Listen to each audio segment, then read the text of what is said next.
Welcome to another day in my life, another vlog.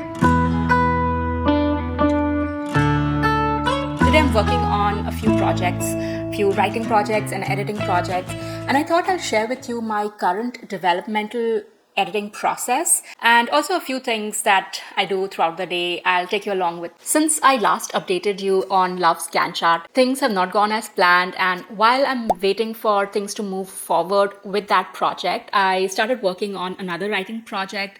I'm currently working on starting work on the second draft. So I'm done with the first draft. I finished developmental edits by myself. I haven't hired anyone for it right now. I want to do everything myself before I hire an editor for this project. And since I was working on the developmental edits, I realized that my process has changed a lot since I last made a dedicated video on this. Although I'm not going to make this a dedicated video, but I'll still share with you what I'm doing. And I'm also working on a YouTube script for the next video or the video after that. I'm not sure when I'll be publishing that video, but I just want to go through the script. I've already finished writing it, but I want to go through it just to make sure that I'm okay with all the personal stuff I'm sharing in that video. Sort of break it down. So first of all, for a new author who is just starting out, maybe they have one or two books, they might just even be writing their first book. So what are your tips for them? Sure. So I think there's also those that haven't even written a book, right? This may be the year that first book comes out. And I think that for all those people,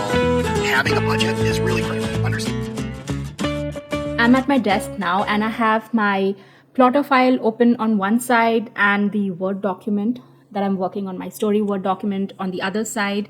And I have my developmental editing notes in my Notion so I can share everything and I don't forget anything. So I have all these things open in front of me. If you'd like to check out Plottr, I'll have that link for you, as well as my developmental editing steps as well. So check the description. I'll have everything that I mentioned in this video over there for you. Last year, I took Jessica Brody's writing workshop on how to fast draft, and I've been using that technique to fast draft my novels ever since. And what she teaches is how to be very focused and get your first draft out. There is a lot that she shares and a lot of helpful resources. So I recommend, if you're interested, do check her workshop out. I'll have that link for you in the description as well. But basically, I have the first draft of my novel in front of me, and then I've gone in with the developmental edits. When I'm done with the first draft of my book using the fast drafting method, I know the entire story from start to end. And I can take a look at the entire story and see what's working, what's not. I usually have a lot of blank spaces for things that I don't know. I need to figure things out. There are times when something doesn't come to me immediately, so I'll just leave myself a little note over there to figure the exact word or something like that. Or even if there is a more in-depth research I need to do. For example, one of the stories I recently finished writing, I needed to know what is going to be the salary for one of the characters, and I had to research that based on the profession that the character had and where the character was living and how many years of experience the character had. So I needed to do a little more research than just have it up front, because I don't know what the going rates would be for that profession. So once I have the full story, I know what I know and I know what I don't know, so I can work on fixing those things. And the best time to do a structural change to your story is as early as possible. Trust me, I've had some real nightmarish sessions with my writing where I've really messed up because I did not take the time to do the structural changes early on. So I highly recommend you spend time by yourself before you hire an editor or developmental editor. If you're planning to spend some time and do some sort of a developmental edit yourself. Once I have the first draft down, the first thing I do is update my notes in my Plottr. So I have my notes for every story in my Plottr, and these are the blurb, the map of conflict, outline, and research.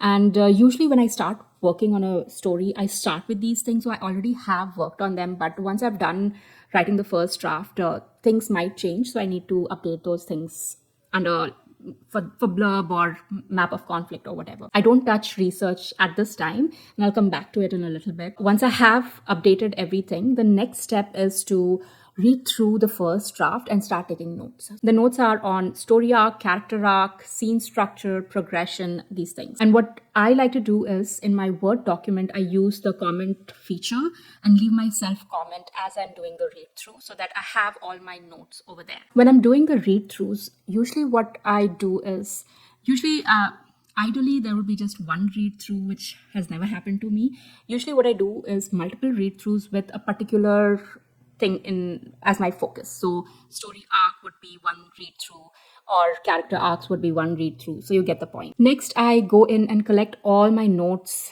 all the notes I've left everywhere, the notes that I have during my read throughs, the notes I left during drafting, and I start transferring them into my Notion. I have a Notion projects template that I use, and I think I have that available on my website in case you want to check it out. I'll have that link for you as well. But basically, I transfer my notes from my Word document into my Notion and categorize them as general or research or acts or scenes. This way, I can have a bird's eye view of all the things I need to work on. And I then also go into the research, all the things that I've marked as research.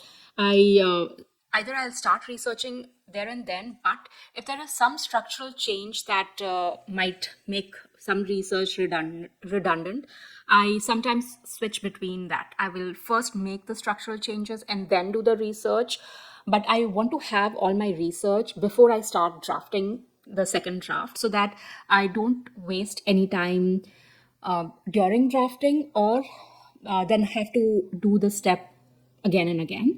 Of course, there will be some overlap and you will have to do more research sometimes, but more or less, I want to have my research with me when I start drafting the second draft. Now that I have list of everything, they might be on story arc or character motivation or scene goals.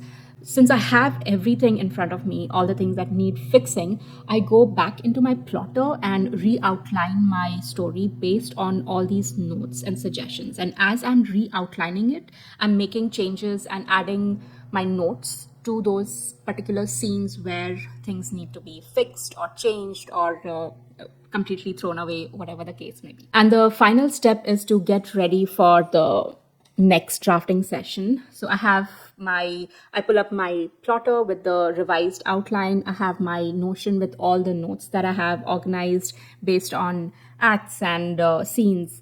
And then I also have my first draft pulled up in the Word document. I like to start drafting every time with a fresh document with nothing in it. And as I'm rewriting or working on the next draft, I copy paste what I'm keeping from the earlier draft and write whatever stuff I'm adding. So I have all these different documents pulled up. Now here's something that I am doing this time around because I realized I was wasting a lot of time pulling up everything all the time. So what I did was in my Notion writing project planner, I have linked all the documents there. So all I need to do is just pull up my Notion and then I can just click on the different links and have all the documents open in front of me. And that way I save time. I don't have to go through different folders, looking for those documents. And in case you're interested in this Notion template, I'll have that link for you. All right, since I am at my desk, I have a few things that I've marked as to do at my desk. So I'll quickly spend about 20-30 minutes getting all those things done.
I read through the script for the next YouTube video. I feel comfortable as of now to go ahead with this video. I made a list of all the B-rolls that I need. So there are some that I know I already have.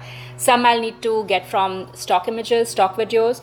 And then there are a few that I want to shoot for this particular video. So I have a list of those things so I can move this this YouTube video content to production and then work on it sometime later this week. So that's done.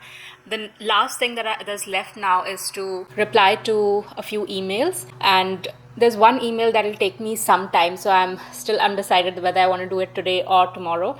But any which ways, I have to deal with the emails, so that's there. And then I'll transfer all the footage from this vlog into my editing software so I can start working on it tomorrow. And then I can get back to reading. I'm currently reading Adrienne Young's Unmaking of June Farrow. I'm enjoying it a lot. I'm almost 2/3 of the way done. I really enjoy this author's writing. I find it very calming.